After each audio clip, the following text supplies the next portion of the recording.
రీసెంట్‌గా అమ్మ వాళ్ళ ఇంటికి వెళ్ళినప్పుడు ఈ బౌల్ చూసాను. ఎంతగా నచ్చిందో. అందుకని ఫస్ట్ నాకిష్టమైన కర్రీతో స్టార్ట్ జేస్తున్నాను. అది కూడంగా టమాటా కర్రీ. నిన్ను రేపు డెలివరీ అయ్యే ముందు ఏం కర్రీ వండి తీసుకురమ్మంటావా అని మా పిన్ని అడిగితే, నేను టమాటా కర్రీ అని చెప్పాను. అప్పుడు కూడంగా టమాటా కర్రీతోనే తిన్నాను. అంత ఇష్టం. మీకు ఆల్రెడీ చెప్పాను కదా ఇంతకుముందు వీడియోలోని. మా హస్బెండ్ అయితే అసలు టమాటా కర్రీ తినరని. ఈరోజు తను లేరు కాబట్టి టమాటా పప్పు చేసుకుంటున్నాను. అదేంటో కానీ నేను ప్రెగ్నెంట్‌తో ఉన్నప్పుడు చాలా సార్లు టమాటా కర్రీ వండుకున్నాను. కాకపోతే వండుకున్న ప్రతిసారి టేస్ట్ అయితే అస్సలు నాకు నచ్చకపోయేది.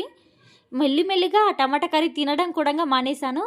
చాలా రోజుల తర్వాత ఇప్పుడైతే వండుకుంటున్నా. అది కూడంగా మెంతె మాకేసి. ఈ చలికాలంలో మనకు ఎక్కువగా దొరికేది మెంతె మాకే. ఆ మెంతె మాకుతోని ఏ కర్రీ చేసుకున్నా అదిరిపోతుంది. నెక్స్ట్ వీడియోలో చికెన్ మెంతమాకు ట్రై చేద్దాం అనుకుంటున్నాను. ఆ వీడియో చూడాలంటే ఇప్పుడు మన ఛానల్ని సబ్స్క్రైబ్ చేసుకోవాల్సిందే. వెజ్లో మీకు ఇష్టమైన కర్రీ ఏంటో కమెంట్ చేయండి. ఈసారి కర్రీ ఎలా అవుతుందో అనుకున్నాను. కాకపోతే టేస్ట్ అయితే చాలా నచ్చింది నాకు.